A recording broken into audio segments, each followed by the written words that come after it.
नमस्कार। ज्योतिषीय श्रृंखला की इस कड़ी में आपका हार्दिक स्वागत है।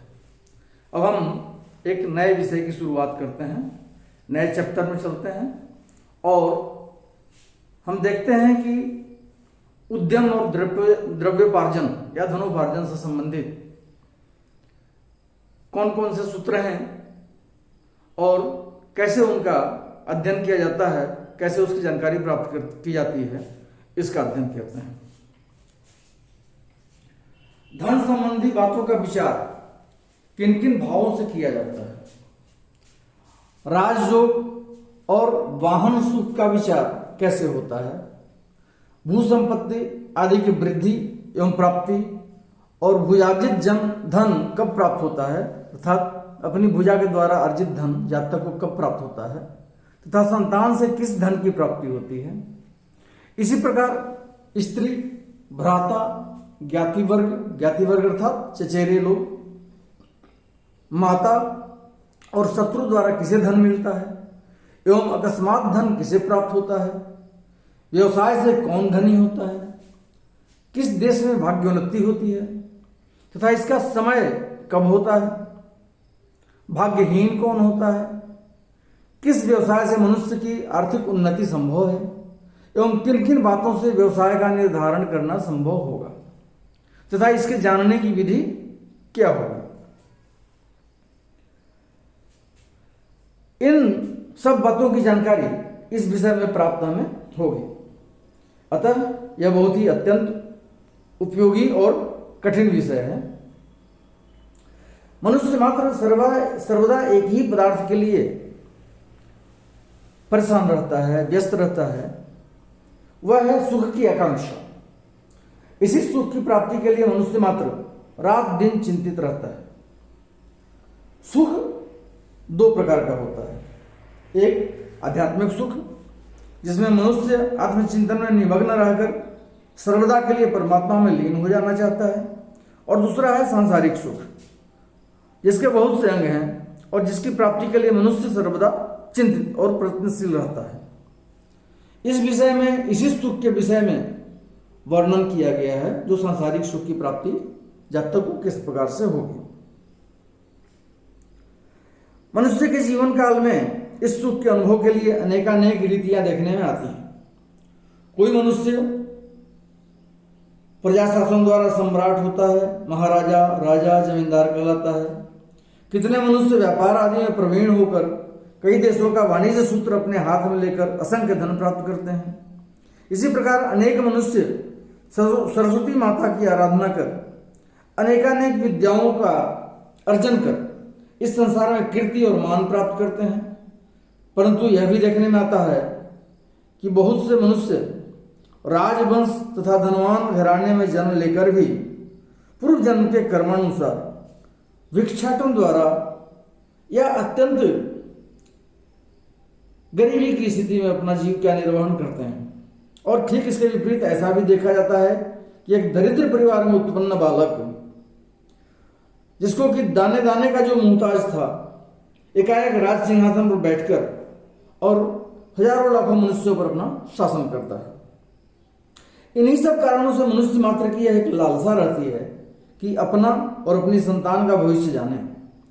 इसके जानने की अनेकानेक रीतियां हैं ज्योतिष शास्त्र में जिनका वर्णन है, परंतु यह सर्व स्वीकृत बात है कि द्रव्योपार्जन की रीति समयानुसार बदलती रहती है। जैसे प्राचीन काल में गोधन को बहुत उत्तम संपत्ति मानी जाती थी, परंतु आज परिस्थितियां बिल्कुल विपरीत हैं। आज गोवंश का पालन करना एक बहुत ही दुरूह कार्य है, कठिन कार्य है जो आदमी नहीं करना चाहता। आज द्रव्योपार्जन की परिस्थितियां बदल गई हैं और उनके उपार्जन के तरीके भी बदल गए हैं। अतः हम वर्तमान परिप्रेक्ष्य में पुराने शास्त्रों में वर्णित सूत्रों के लिए, उनसे संबंधित फल के लिए अपनी बुद्धि का और अनुभव का प्रयोग कर निर्णय देने की कोशिश करेंगे। अब आइए जानते हैं कि किन भावों से द्रव्य आदि का विचार किया जाता है।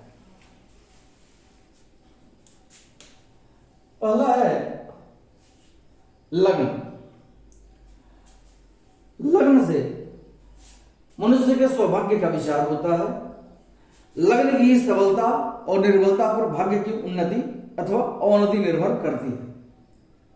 लग्नेश का द्रव्य संबंधी भावों से संबंध रहने पर भाग्य का सूर्य सदा चमकता रहता है। दूसरा है धन भाव, द्वितीय भाव, इसका नाम ही धन भाव है। इससे वित्त अर्थात धन संग्रह या संचित धन, सुख और भोजन इत्यादि का विचार किया जाता है। तीसरा है चतुर्थ भाव। चतुर्थ भाव से सुख का विचार करते हैं, पैतृक संपत्ति का, भूमि का अर्थात अचल संपत्ति का और वाहन आदि का विचार किया जाता है। चौथा है पंचम भाव। पंचम भाव से राजानुग्रह और राजा की कृपा और अकस्मात धन की प्राप्ति, जैसे लॉटरी इत्यादि से अकस्मात धन की प्राप्ति या और अन्य किसी प्रकार से अकस्मात धन की प्राप्ति का बोध होता है। पांचवा भाव है सप्तम भाव। सप्तम भाव से वाणिज्य या व्यापार जिसको बोलते हैं, साझेदारी पार्टनरशिप, गमनागमन मतलब यात्रा या ट्रेवल इत्यादि का विचार किया जाता है। छठा भाव है नवम भाव। उससे भाग्य के प्रभाव का विचार किया जाता है। इसीलिए उस स्थान को, नवम भाव को ज्योतिष शास्त्र में भाग्य स्थान की संज्ञा दी गई है तथा इसको धर्म स्थान भी बोला जाता है, धर्म भाव। सातवां है दशम भाव। दशम भाव से जातक के सम्मान और रोजगार इत्यादि का विचार किया जाता है तथा इसको ज्योतिष शास्त्र में कर्म स्थान भी कहा जाता है। कर्मयोग के ज्ञान का अनुभव भी इसी भाव से किया जाता है। आठवां भाव है एकादश स्थान। एकादश स्थान को लाभ स्थान तथा आय स्थान कहा जाता है।